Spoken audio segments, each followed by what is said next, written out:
की इस वीडियो में हम कृषि के व्यवसायीकरण के बारे में बात करेंगे। औपनिवेशिक काल में जो कृषि का व्यवसायीकरण हुआ, ठीक है, उससे संबंधित बातें होंगी। ध्यान रखने की बात यह है कि ऑप्शनल पेपर में भी और जीएस का जो फर्स्ट पेपर है वहाँ भी ये काम करेगा, चाहे यूपीएससी का हो चाहे यूपीएससी का हो, ठीक है। तो कृषि का व्यवसायीकरण से मेन में प्रश्न हो भी सकते हैं। जो आज का आर्थिक नीति चल रहा है इस देश में, जिस दौर से हम लोग गुजर रहे हैं, उस हिसाब से देखा जाए तो मॉडर्न हिस्ट्री में इन सब जगहों से पीसीएस के मेंस में प्रश्न पूछे जा सकते हैं, ठीक है। तो आज हम इस वीडियो में संपूर्ण विश्लेषण करने जा रहे हैं कृषि के व्यवसायीकरण का। हम देखते हैं कि औपनिवेशिक काल में कृषि का व्यवसायीकरण तो हम कम से कम 5-6 दृष्टिकोण से पढ़ने का प्रयास करें। एक तो कृषि के व्यवसायीकरण का हम अर्थ समझें, उसका तात्पर्य क्या है। दूसरा, कृषि के व्यवसायीकरण का कारण क्या है। तीसरा, व्यवसायिक फसल का मतलब समझें। चौथा, उसके सकारात्मक प्रभाव को समझें कि भाई कृषि के व्यवसायीकरण का क्या सकारात्मक प्रभाव पड़ा, उसकी सीमाएं, लिमिटेशन, इसमें थोड़ा सा नकारात्मक प्रभाव को देखते हुए, कृषक मजदूर, और फिर लास्ट में कुछ प्रश्नों का विश्लेषण करेंगे और आप उसके आंसर राइटिंग कीजिएगा। बिना आंसर राइटिंग के तो आप मुख्य परीक्षा नहीं निकाल सकते। ये सर्वमान्य तथ्य है और आंसर राइटिंग आपको प्रैक्टिस करना ही पड़ेगा। और आंसर राइटिंग प्रैक्टिस करने के लिए आपको विषय की समझ होनी चाहिए जिस विषय पर आप प्रश्न लिखने जा रहे हैं, ठीक है। सबसे पहले हम कृषि के व्यवसायीकरण का अर्थ समझने का प्रयास करते हैं, उसका तात्पर्य समझने का प्रयास करते हैं। तो देखते हैं कि अर्थ जो है कृषि के व्यवसायीकरण का है कि व्यवसायीकरण से तात्पर्य परंपरागत फसलों की जगह नगदी फसलों का उत्पादन या नगदी फसलों का प्रचलन, कैश क्रॉप्स का प्रचलन। परंपरागत कृषि क्या है? गेहूं, चावल, दाल नहीं। मेरे कहने का मतलब है कि जो खाद्यान्न पदार्थ आप उत्पादित करते हैं, ठीक है, वो परंपरागत फसल कहलाते हैं। लेकिन जैसे ही आप नील की खेती करवाने लगेंगे, सोडा की खेती करवाने लगेंगे, है ना, और ब्रिटिश औद्योगिकरण को ध्यान में रख के कच्चे माल रॉ मटेरियल्स के रूप में उत्पादन करवाना स्टार्ट करेंगे, तो निश्चित रूप से ऐसे उत्पादन को कैश क्रॉप्स कहते हैं या नगदी फसलों का प्रचलन कहते हैं। देखिए, अब नगदी फसल का मतलब जरूरी नहीं था कि औद्योगिकरण को ध्यान में रख के जो ब्रिटेन में हो रहा है।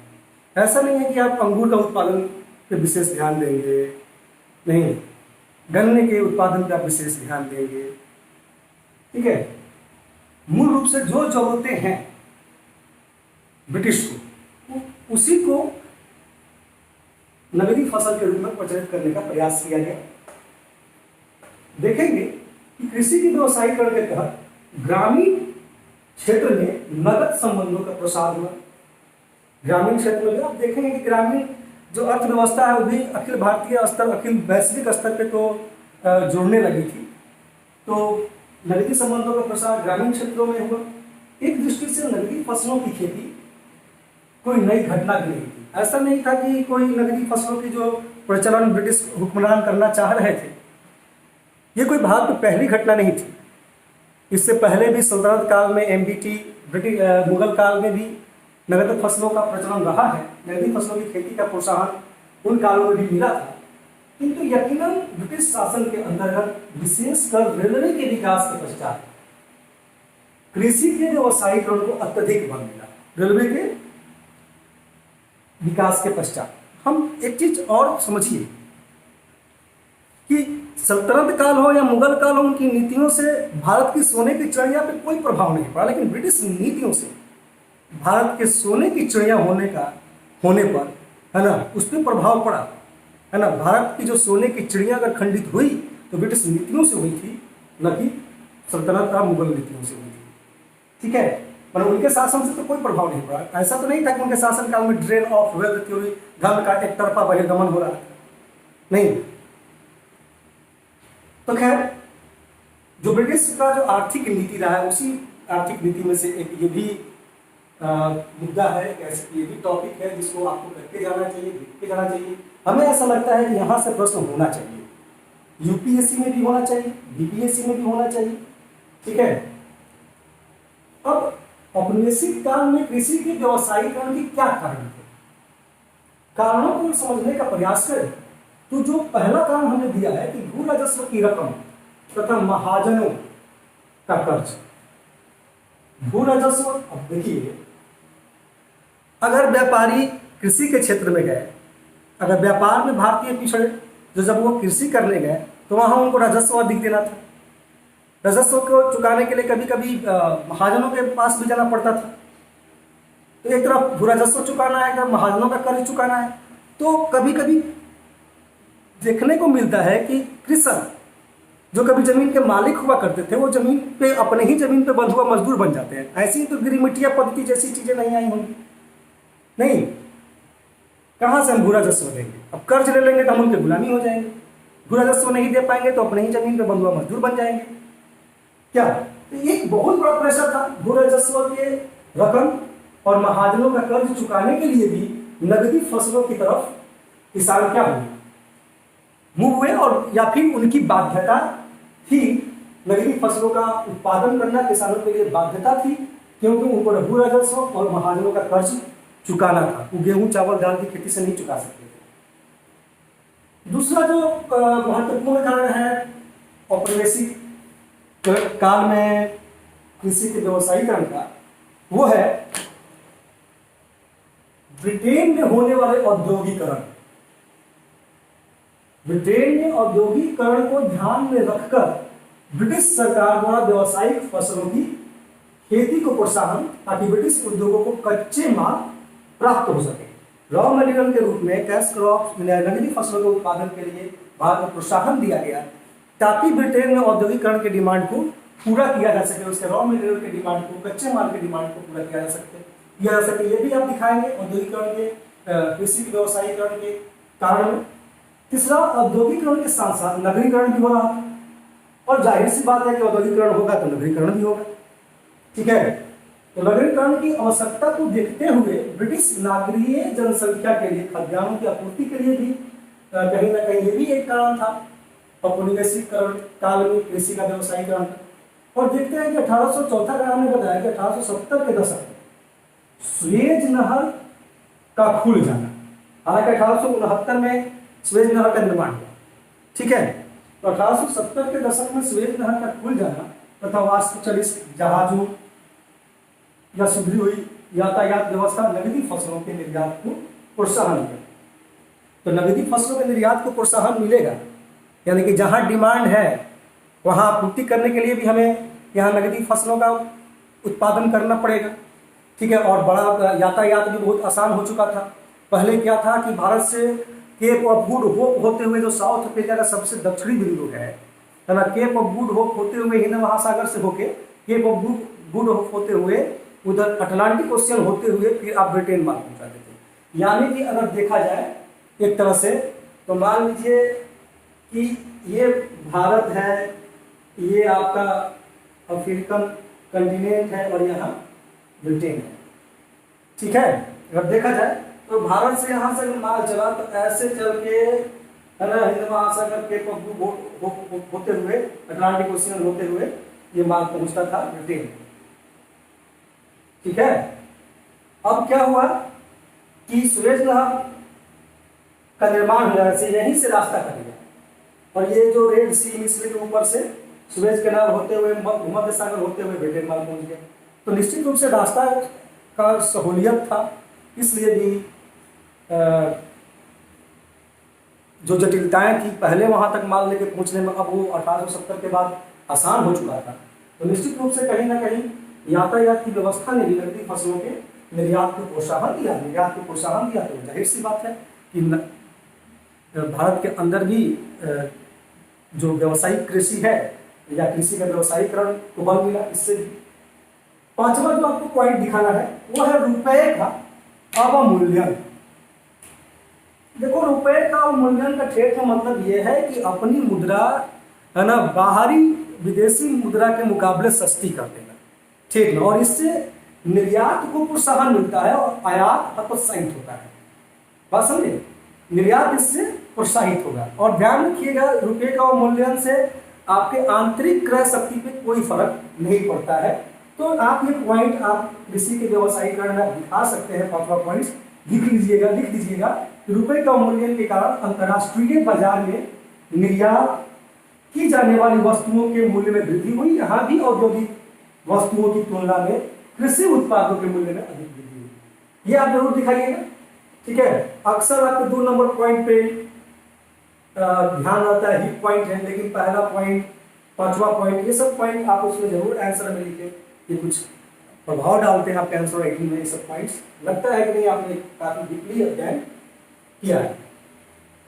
इसके बाद औपनिवेशिक काल में जो कृषि का व्यवसायीकरण है, इसके बाद हम देखेंगे व्यवसायिक फसल, उसके सकारात्मक प्रभाव, सीमाएं, कृषक मजदूर, प्रश्न की चर्चा करेंगे।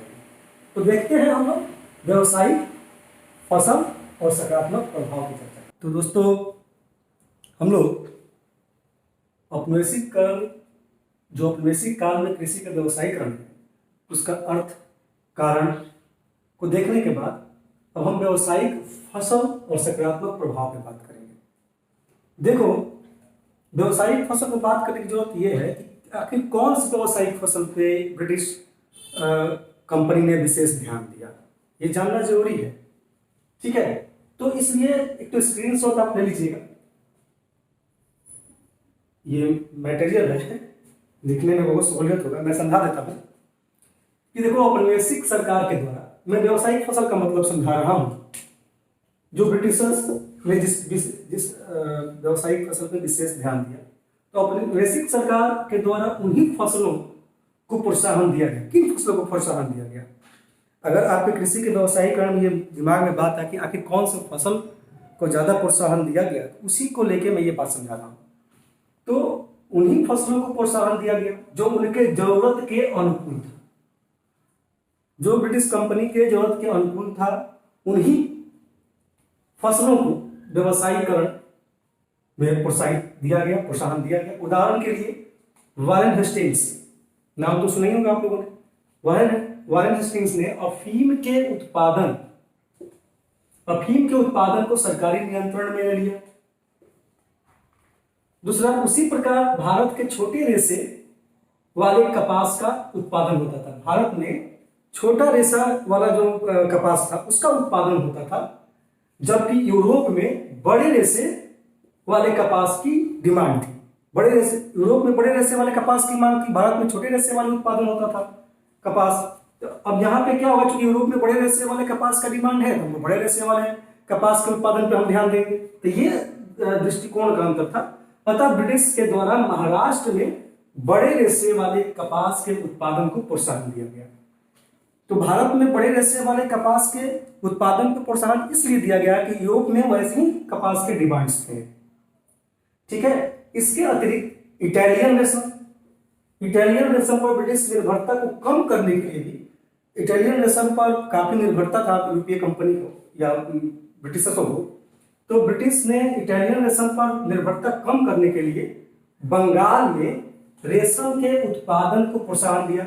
महाराष्ट्र में बड़े रेशे के उत्पादन पर प्रोत्साहन दिया। तो इटली में जो रेशा का जो डिपेंडेंसी ज्यादा था उसको कम करने के लिए बंगाल में रेशम के उत्पादन को प्रोत्साहन दिया गया। साथ ही कैरेबियाई जो वेस्ट इंडीज वाला पार्ट है जमैका वमैका, तो कैरेबियाई देशों में उत्पादित जो नील पर ब्रिटिश निर्भरता को कम करने के लिए, यानी कि देख लीजिए, इटालियन रेशम पर निर्भरता कम करने के लिए बंगाल में रेशम उत्पादन पर विशेष ध्यान दिया गया। नील पर निर्भरता, जो कैरेबियाई कंट्री पे ज्यादा उनको निर्भरता थी, नील की आवश्यकता के लिए नील की जरूरत थी, और वो कैरेबियाई कंट्री पे उनकी ज्यादा निर्भरता थी, उसको भी कम करने के लिए कि भारत में, उत्तर भारत और बंगाल में नील की खेती को संरक्षण दिया गया। इसलिए उत्तर भारत और बंगाल के अंदर नील की खेती को संरक्षण दिया गया, ताकि कैरेबियाई कंट्री के अंदर जो नील पर निर्भरता है वो हमारी कम हो सके। ठीक है, तो कहीं ना कहीं ब्रिटिश कंपनी जो भी ब्रिटेन के अंदर डिमांड था उसी तरह का उत्पादन भारत के अंदर करने का प्रयास किया, उसी तरह के कृषि के व्यवसायीकरण करने का प्रयास किया। कुछ खास फसलों पर विशेष ध्यान था व्यवसायीकरण करने के लिए, ताकि कैरेबियाई कंट्री पर नील की निर्भरता कम हो सके, इटालियन रेशम पर निर्भरता कम हो सके नहीं, और यूरोप में जो बड़े रेशे के डिमांड थे वो पूरा किए जा सके। इसके लिए भारत के अंदर कैश क्रॉप्स पे विशेष ध्यान दिया गया, कुछ खास कैश क्रॉप्स पे। उसी तरह ब्रिटिश नगरीय जनसंख्या और ब्रिटिश जो नगरीय जनसंख्या थी उनकी भी कुछ डिमांड्स थी। हाँ, वो भी कॉफी पीते थे, चाय पीते थे, है ना। उसी तरह ब्रिटिश नगरीय जनसंख्या की आवश्यकता को ध्यान में रखते हुए चाय, कॉफी और गन्ना आदि फसलों की औपनिवेशिक सरकार ने विशेष आकर्षण दिखाता है। चूंकि जो नगरीय जनसंख्या है ब्रिटिश, उनको चाय पसंद है, कॉफी पसंद है, कॉफी, गन्ना, तो निश्चित रूप से कॉफी और चाय के लिए तो गन्ने की आवश्यकता पड़ेगी, चीनी कैसे बनेगा। तो चूंकि ब्रिटिश लोगों को उस चीज का डिमांड था, इसके लिए भी उनके डिमांड की पूर्ति करने के लिए भी उन्होंने कॉफी, चाय और गन्ना के उत्पादन में विशेष आकर्षण दिखाया। तो निश्चित रूप से कैश क्रॉप्स जो व्यावसायिक फसल है, वो कौन सी व्यावसायिक फसल है जिस पर ब्रिटिश कंपनी ने विशेष ध्यान दिया कृषि की व्यवसायीकरण के दरमियान। निश्चित रूप से इस ग्राफ से आपको इस समस्या का समाधान आपको मिल गया होगा। सकारात्मक प्रभाव क्या हुआ? सकारात्मक प्रभाव बहुत कम ही था, है ना। 2 पॉइंट्स दिखा देना है सकारात्मक प्रभाव में आपको। एक तो इसके परिणाम स्वरूप क्षेत्र में, इसके परिणाम स्वरूप ग्रामीण क्षेत्र में, ठीक है, ग्रामीण क्षेत्र में मुद्रा का प्रवेश हुआ, अतः स्वनिर्भर ग्रामीण अर्थव्यवस्था टूट गई एवं अखिल भारतीय अर्थव्यवस्था का क्या हुआ? विकास हुआ। एक सकारात्मक प्रभाव यह पड़ा कि जो स्वनिर्भर ग्रामीण अर्थव्यवस्था थी वो टूटी, क्योंकि गांव के अंदर मुद्रा का प्रवेश हुआ और अखिल भारतीय स्तर पर अर्थव्यवस्था का क्या हुआ? विकास हुआ। एक सकारात्मक प्रभाव हम ये दिखा सकते हैं कृषि के व्यवसायीकरण के समय। और दूसरा कृषि के व्यवसायीकरण का प्रभाव सकारात्मक ये पड़ा कि कुछ क्षेत्रों में, जैसे महाराष्ट्र, कृष्णा गोदावरी डेल्टा क्षेत्र में, कृषि के व्यवसायीकरण से किसानों के एक वर्ग को मुनाफा भी मिला, यानी कि मुनाफा भी कमाए। किसानों कुछ वर्ग ऐसे थे जो कृषि के व्यवसायीकरण से काफी फायदे में रहे हैं, तो वो महाराष्ट्र तथा कृष्णा गोदावरी डेल्टा क्षेत्र के जो किसान थे उनको काफी फायदा मिला वहां के कृषि के व्यवसायीकरण से। ठीक है, तो निश्चित रूप से आप समझ गए होंगे कि व्यावसायिक फसल में कौन सा फसल पे विशेष ध्यान ब्रिटिश कंपनी ने दिया भारत के अंदर, और उसके सकारात्मक प्रभाव क्या रहे, निश्चित रूप से आप समझे होंगे। और आंसर लिखने में काफी, देखिए क्वेश्चन क्या क्या है, प्रश्न तो हजारों तरीके से पूछे जा सकते हैं। अगर आपका पूरा दृष्टिकोण से कॉन्सेप्ट क्लियर है तो उस क्वेश्चन के अनुरूप अपने आंसर को ढाल लें। तकरीबन 7-8 प्रकार के क्वेश्चन को तो हम ही बताएंगे, प्रश्न को बताएंगे कैसे लिखना है। ठीक है, देखते हैं आगे हम लोग देखेंगे इसके लिमिटेशन, कृषक मजदूर और प्रश्न। ठीक है, तो इसका सॉल्व स्क्रीन ले लीजिएगा। देखते हैं इसके सीमाएं। आइए हम देखते हैं औपनिवेशिक काल में कृषि के व्यवसायीकरण की सीमाएं। सीमा का मतलब, लिमिटेशन का मतलब आप नकारात्मक प्रभाव से लीजिए। ठीक है, और पहली सीमा यह है इसकी कि अधिसंख्य भारतीय किसानों पर, अधिसंख्य भारतीय किसानों पर यह थोपी गई प्रक्रिया होती है, थोपी गई प्रक्रिया थी। इस व्यवस्था के तहत मध्यस्थ बिचौलिए ने लाभ कमाया, किंतु इस पद्धति का सबसे बड़ा दोष यह था जो इससे मुनाफा प्राप्त करते थे वे अपना अधिभार अपने से नीचे वाले पर हस्तांतरित कर देते थे। अब देखिए पहला पॉइंट का क्या मतलब है कि इसका सबसे बड़ा समस्या था कि जो भी इसमें कोई मुनाफा कमाता था उसका जो भार है, अधिभार है, वो अपने से नीचे वाले पर हस्तांतरित करते। तो होता क्या था कि किसान कृषि किया, फिर उसके ऊपर महाजन और व्यापारी के चंगुल में फंसा। ठीक है, फिर उसके ऊपर जो मेन व्यापारी था वहां तक माल पहुंचा, फिर व्यापारी से निर्यातक तक माल पहुंचा, निर्यातक से फिर जहाज रानी उद्योग को, और जहाज रानी उद्योग से अंतर्राष्ट्रीय बाजार में माल पहुंचता था। तब सीधे धीरे धीरे जब नीचे की ओर आएगा, जब तो अंततः भार किस पे जाएगा? किसान पे जाएगा। तो निश्चित रूप से इस व्यवस्था से सबसे ज्यादा नुकसान किसानों को हुआ होगा, यानी कि सबसे ज्यादा अधिभार जो है मुनाफा का किसानों को पड़ा होगा, उनको सबसे ज्यादा वो बेचारे दबाव में रहे होंगे। औपनिवेशिक अर्थव्यवस्था की सबसे बुरी स्थिति यही है कि इसका बहुत बुरा प्रभाव किसानों पर पड़ा था। उस काल में किसानों की मृत्यु अकाल एक आम बात थी। ठीक है, कृषकों की मृत्यु और अकाल एक आम बात थी उन दिनों में, है ना। दूसरा इसकी सीमाएं हैं कि व्यापारिक फर्में, जहाज रानी उद्योग, बीमा कंपनी सभी ब्रिटिश पूंजी के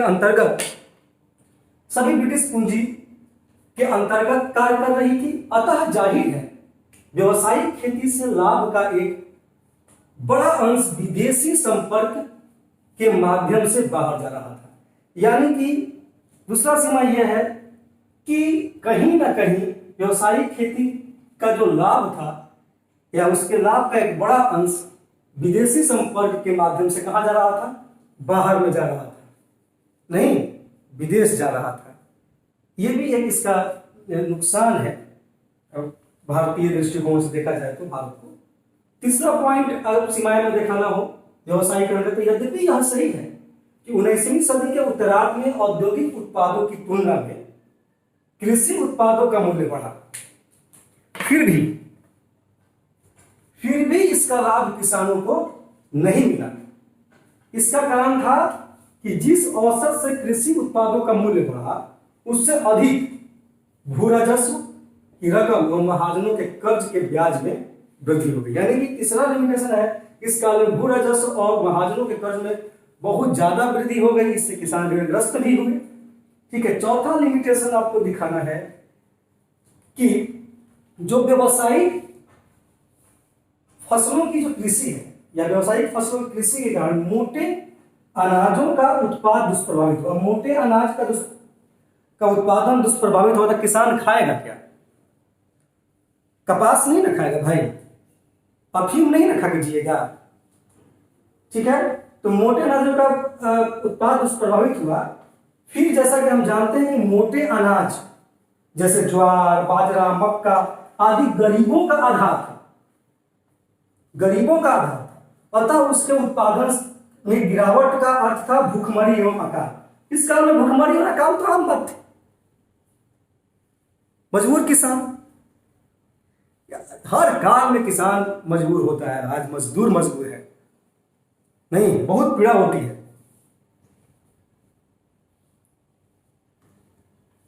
खैर, अब ये भी इनसे छीन जाएगा तो खाएंगे क्या बेचारे?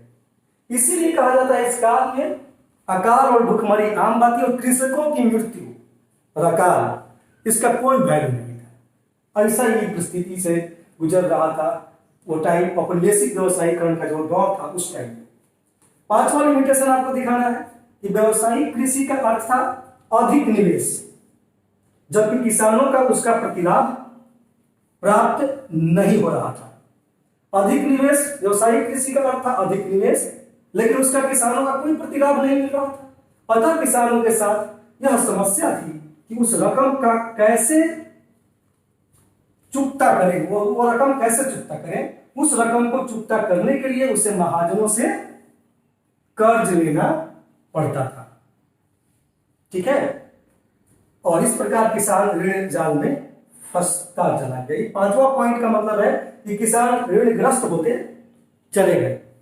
ठीक है, आप निवेश कर रहे हैं आप, और किसान को कह रहे हैं चुकता करने के लिए, किसान चुकता करने के लिए बेचारा महाजनों के कर्ज जाल में फंसता चला गया, किसान ऋणग्रस्त हो गए।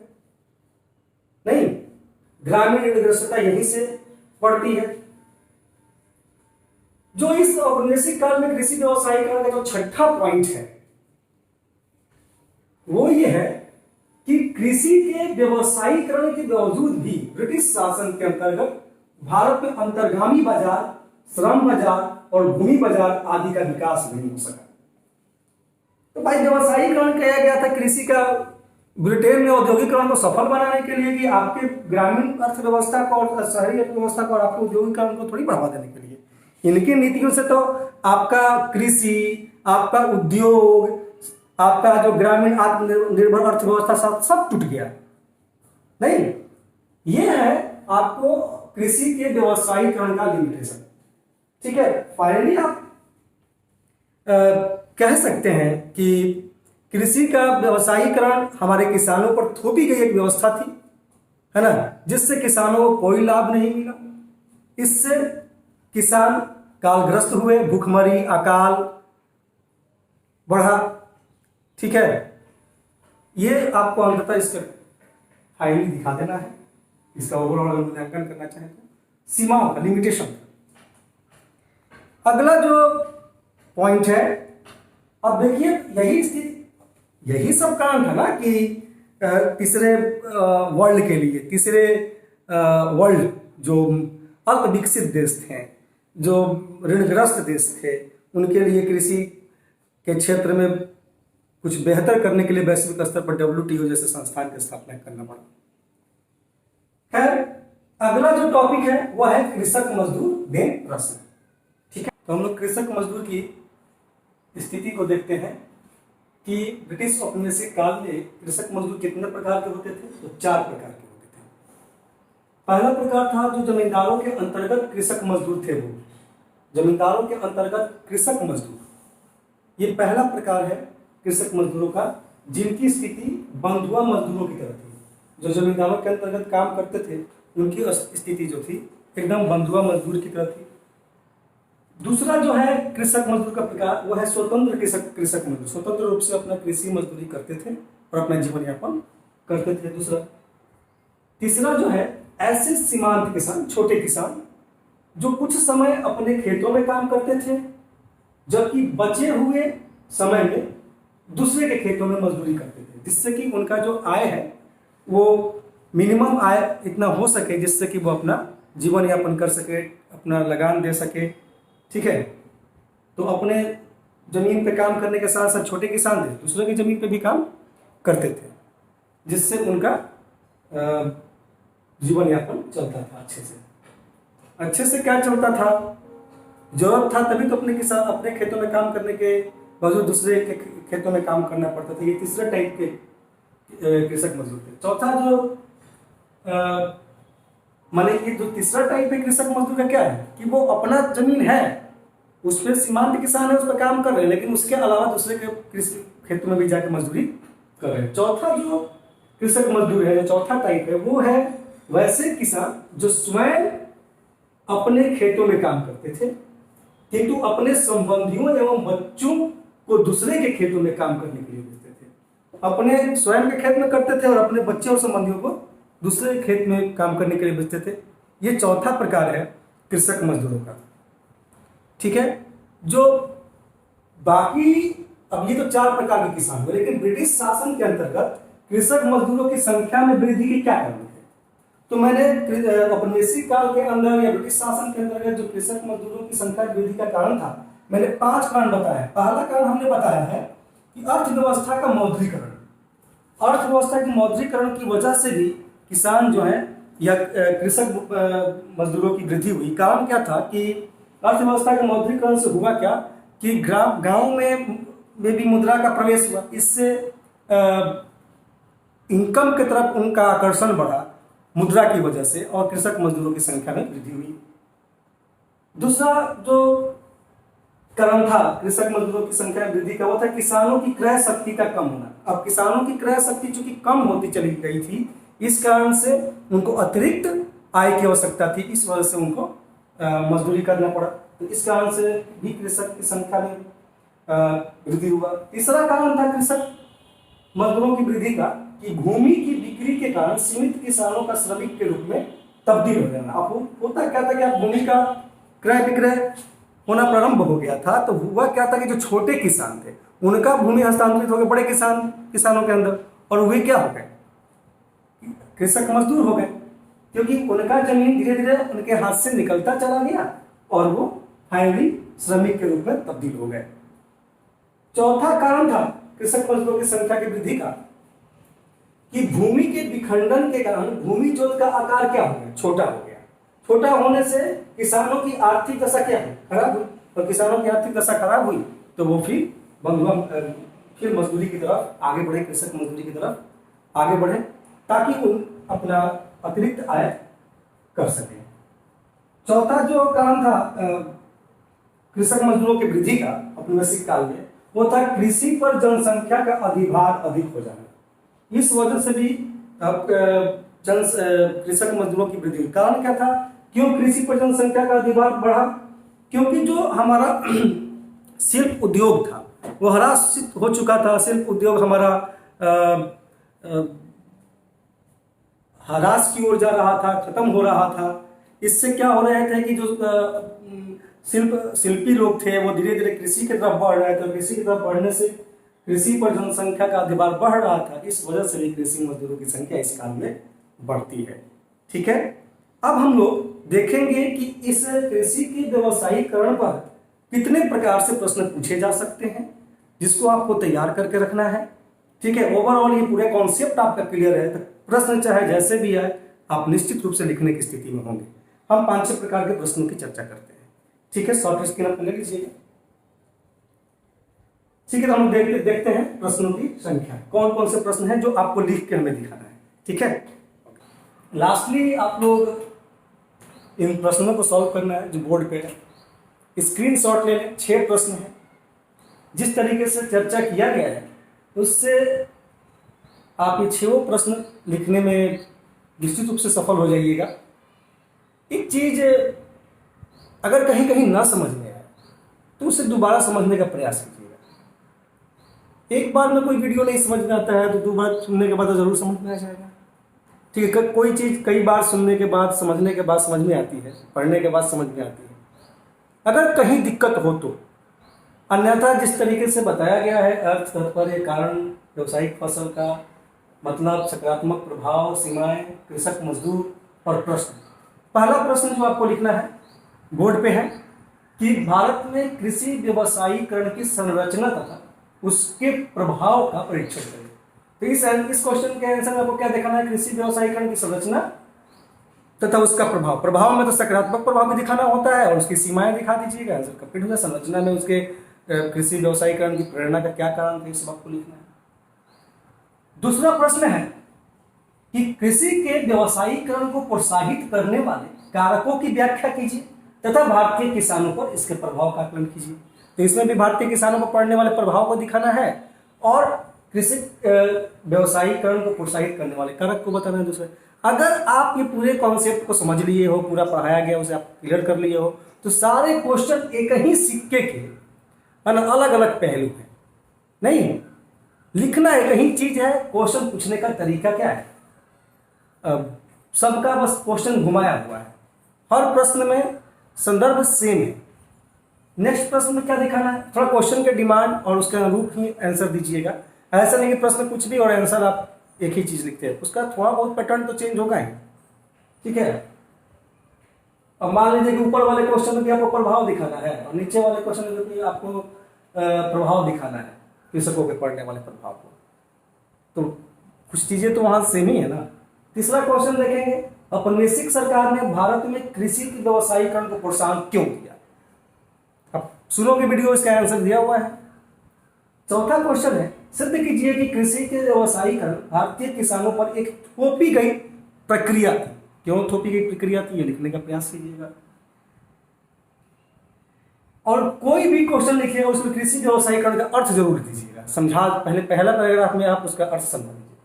पांचवा क्वेश्चन है, ब्रिटिश शासन के अंतर्गत एक कृषक मजदूर वर्ग के उद्भव के विशेष संदर्भ में कृषि के व्यवसायीकरण के प्रभाव का परीक्षण कीजिए। तो ब्रिटिश शासन के अंतर्गत एक कृषक मजदूर वर्ग के उद्भव, जो 5 कारण लास्टली हमने बताया है कृषक मजदूर के उद्भव के कारणों में, संदर्भ में कृषि के व्यवसायीकरण के प्रभाव का परीक्षण करना है, लिखिएगा। और लास्ट क्वेश्चन आपको लिखना है, कृषि के व्यवसायीकरण के प्रभाव का आलोचनात्मक परीक्षण कीजिए। ठीक है, शॉर्ट स्क्रीन नहीं लिया है। अब ये सवाल आपको यूपीएससी के मेंस में, बीपीएससी के मेंस में, जीएस में, ऑप्शनल पेपर दोनों जगहों पर उतना ही महत्वपूर्ण है। निश्चित रूप से बनाइएगा, ठीक है। हर एक पहलू का संपूर्ण विश्लेषण हमने करने का प्रयास किया है कृषि के व्यवसायीकरण का अपने बेसिक काल में।